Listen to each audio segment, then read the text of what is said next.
Ang buhay ay puno ng kwento. Mga kwentong nababalot sa misteryo. Liham ng gabi. Liham ng gabi. Kapag buntis ka, matakot ka raw sa mga aswang. Bawang, buntot pagi, at tinik ng kalamansi ang madalas na sinasabing pangontra sa kanila. Pero posible kaya na pag-ibig ang makatalo sa isang aswang? Pag-ibig na mula sa isang mortal? Magandang gabi! Ako si Lady Gracia at ito ang Liham ng Gabi. Ang buhay ay puno ng kwento. Mga kwentong nababalot sa misteryo.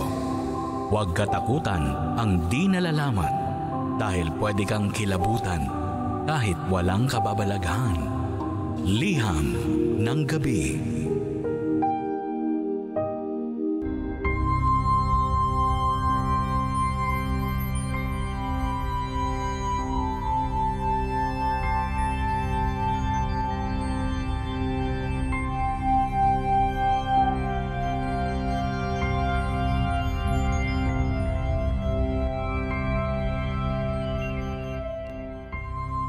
Ang pihikang si Tonyo na in love sa dalagang bagong salta sa kanilang probinsya.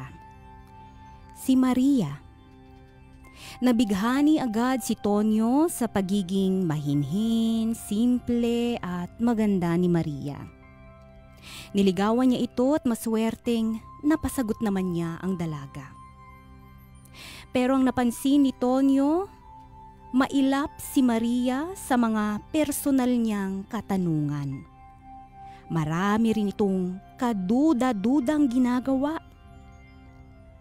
Gusto lang ni Maria na lumabas tuwing maliwanag. Bago kumagat ang dilim, kailangan na nitong makauwi sa kanyang kubo. Hindi rin kumakain si Maria sa tuwing nagdi-date sila ni Tonyo. Kahit anong alok ni Tonyo ng pagkain, panay ang tanggi ni Maria. Madalas nga kapag pinipilit ilapit ni Tonyo kay Maria ang pagkain, naduduwal na lang ito na akala mo naglilihi. Isa pang napansin ni Tonyo kay Maria, gusto nitong lumapit sa mga buntis. Kapag nagdi-date sila, ang laging hanap ni Maria ay mga buntis. Nilalapitan niya ito at hinahawakan ng mga tiyan, kahit hindi naman niya kakilala. Parang gutom na gutom itong nakatitig sa mabibilog na tiyan ng mga buntis. Nahihiya na nga si Tonyo lalo kapag natatagalan ang pagtitig at paghawak ni Maria sa mga tiyan ng buntis. At isa pang napansin ni Tonyo na talagang kaduda-duda ay kung paanong namamatay ang bawat buntis na hinahawakan ni Maria. Wakwak ang tiyan at wala nang sanggol sa sinapupunan. Aswang. Iyon lang naman ang iniisip ng mga tao na pumaslang sa mga buntis na ito. At dito na naisip ni Tonyo, posible nga kayang si Maria ang aswang na itinuturo ng mga tao? Gumawa ng sariling investigasyon si Tonyo. Sa gabing hindi sila magkasama ni Maria, pasimple niya itong pinuntahan sa kubo niya. At doon nagimbal si Tonyo nang makitang ang kalahating katawan ni Maria ay nasa loob ng kubo. Sa takot ay biglang napatakbo palabas si Tonyo. Pero laking gulat niya nang salubungin siya ng lumilipad na kalahating katawan ni Maria. Napaupo sa lupa si Tonyo sa takot. Akala niya katapusan na niya. Pero laking gulat niya nang lumapit sa kanya si Maria. Hindi para patayin, kundi para umiyak at magpasaklolo sa nobyo.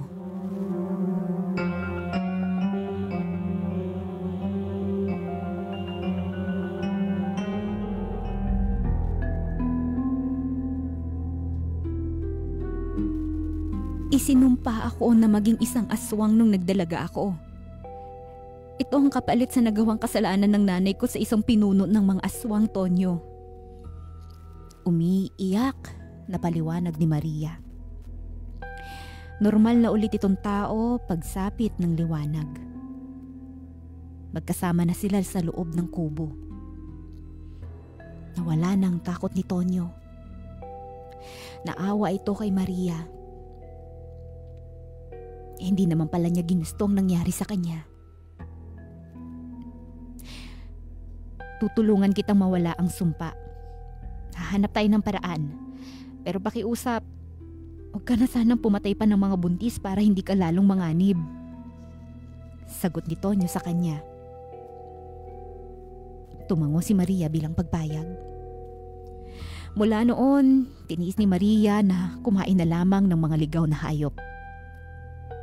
Katulong niya si Tonyo sa paghahanap ng mga ito. Kapag nasa labas sila at nakakita ng buntis, nanginginig ang katawan ni Maria. Gusto na nitong kumain ng sanggol pero mas gusto nitong magbago. Mahal na niya si Tonyo.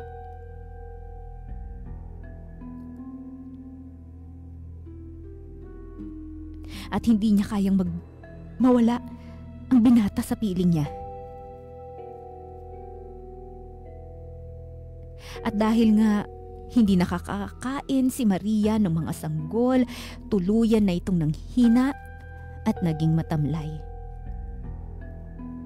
Naaawa na si Tonyo. Pero kailangan nilang magsakripisyo. Sa tuwing sasapit din ng gabi, itinatali na ni Tonyo si Maria para mapigilan ang pwede nitong magawa. Oras na maging aswang ito. Hanggang isang araw, tuluyan nang nanghina si Maria. Maputla na siya at maaaring ikamatay na nito ang sobrang paghihina. Kaya naman, nang sumapit ang gabi, hindi na siya itinali pa ni Tonyo. Para mahati na ang katawan nito at makahanap na ng sanggol na makakain nito.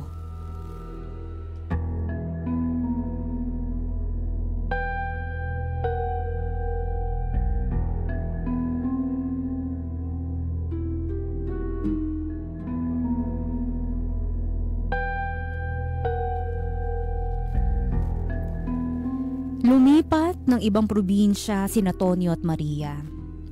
Nakakatunog na kasi ang mga kabaryo nila at pinaghihinalaan na ng mga tao si Maria.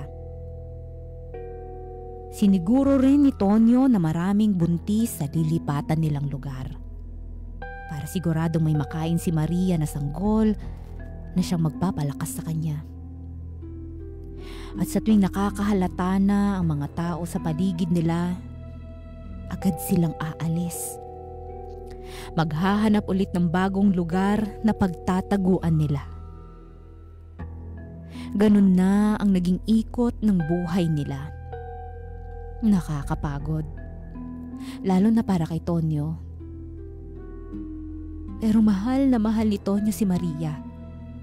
Kaya handa itong magsakripisyo para sa dalaga. Isang araw, sinugod ng mga tao ang bahay ni Tonyo at Maria. Matagal na pala nilang minamanmanan ang magkarelasyon. Hinarang ni Tonyo mga tao ng akma nilang susugurin si Maria para patayin. Pinatakas ni Tonyo si Maria. Alanganing iwan ni Maria si Tonyo pero natakot na ito sa mga tao. At dahil sa galit ay binugbog nila si Tonyo. Hindi naman nila ito pinatay. Ginamit nila si Tonyo para pabalikin si Maria. Para tuluyan na nilang mapatay ang aswang. Isang gabi itinali nila si Tonyo sa puno ng akasya. Inaabangan nila ang pagsagip ni Maria sa kanyang nobyo. Bago lumalim ang gabi, nakita na ang kalahating katawan ni Maria na lumilipad palapit kay Tonyo. Iyon na ang pagkakataon ng mga tao para patayin si Maria.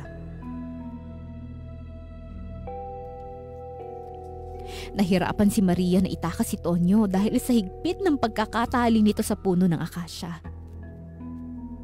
Ang masaklap pa, merong mga nakadikit na buntot pagi, tinik ng kalamansi at bawang sa tali.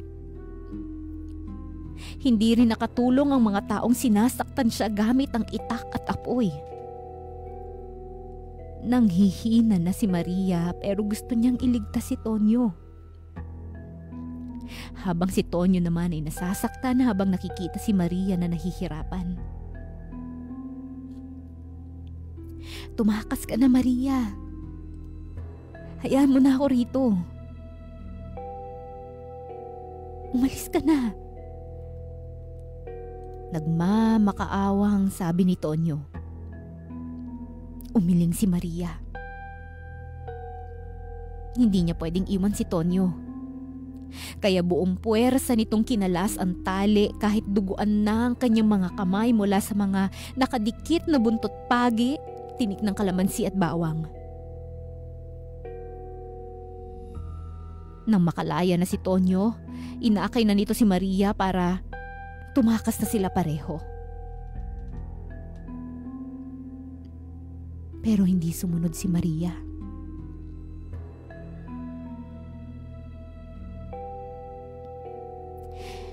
Ikaw na lang ang tumakas, Tonyo.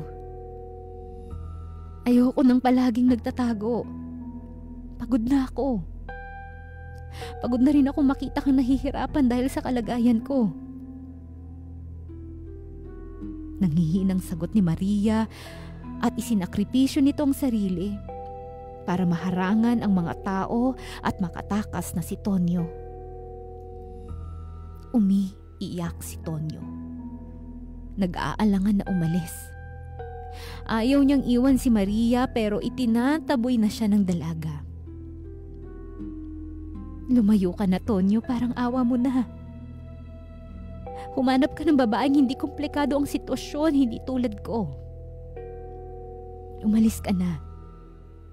Pero pakiusap, huwag mo sana akong kakalimutan. Ito ang huling sinabi ni Maria bago ito tuluyang patayin ng mga taong naghahanap ng hustisya.